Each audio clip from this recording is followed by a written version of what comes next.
Hello, everybody. So, you know what? When we talk about leadership, there's a plethora of ideas and opinions out there as to what great leaders do.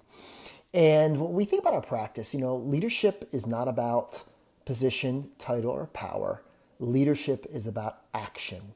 So, everyone inherently has the capacity to lead. So, what are those qualities, those behaviors, those characteristics that really embody leaders that are effective and get results?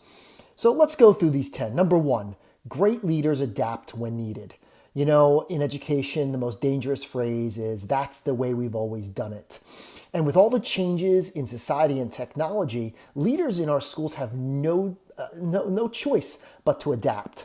And we adapt in order to evolve. We evolve so we can grow and get better and improve professional practice and ultimately culture for kids.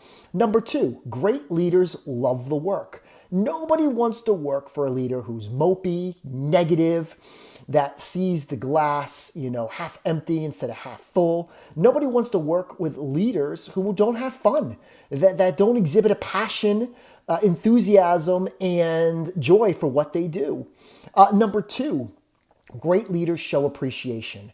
They show appreciation for those who they serve. In the context of education, that's kids and that's teachers. You cannot give enough physical and virtual fist bumps, high fives, but showing appreciation for what others do, it just has such a magical effect. Belief is probably one of the most powerful motivators, and there's no better way to do it than just show simple appreciation, handwritten notes, phone calls, tweets, whatever it is, show that appreciation. Number four, great leaders eliminate excuses. If it's important to you, you'll find a way. If not, you'll make an excuse. Great leaders focus on the pursuit of solutions as opposed to excuses as to why we can't do anything. And when we think about getting rid of excuses, the best leaders focus on the what ifs as opposed to the yeah buts. Number five, great leaders establish a focus through vision. And visioning is kind of like that roadmap of where we're going to go. But if the leader doesn't have a clear vision and doesn't have the fortitude to follow through on that vision, change won't happen.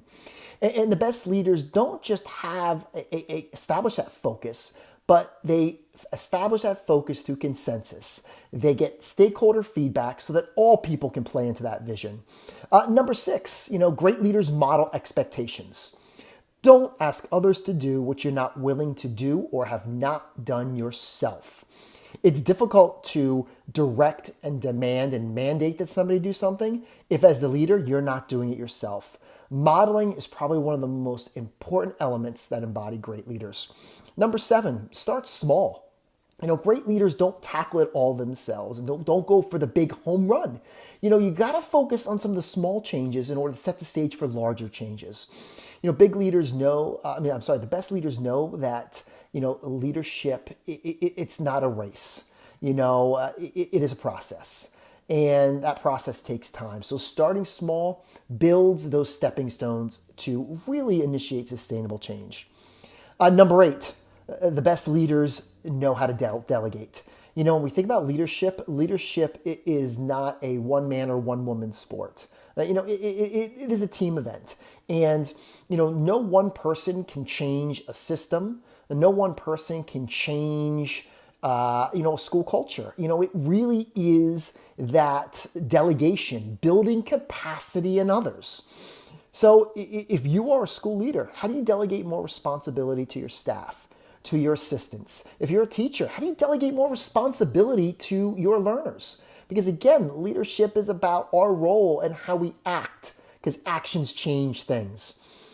The best leaders provide meaningful feedback. Everyone craves feedback. They don't want to be put down. We spend so much time knocking others down when we got to spend even more time building people up. People want to know how well they're doing, but they want to know how they can improve. They want specific strategies, suggestions. They want something to use right away. They want feedback that is timely, and it's feedback that is a dialogue. If feedback's a monologue, it's not feedback. Feedback has to be a dialogue, not a monologue. Timely, conversation, and action-oriented. And finally, number 10, The best leaders are the best communicators. You will not find an effective leader who is not an effective communicator. When we look at a lot of those other elements, all 9, it really hinges upon effective communication. And when we think about communication, that's how we help establish the vision. That's how we show that we love the work. That illustrates how we're adapting. It's how we establish that shared vision through consensus. It's how we sometimes model. It's going over the positive successes with the small changes. It's empowering people through delegation. It's how we deliver the feedback. So again, those are my 10 areas or elements of effective leadership. Really quick: adapt when needed, love the work, show appreciation, eliminate excuses, establish a vision through focus, model expectations, start small, know when to delegate, provide meaningful feedback, and communicate effectively. I'd love to hear what you think embodies effective leaders. Feel free to share on Twitter or other social media. Thanks for listening, everybody.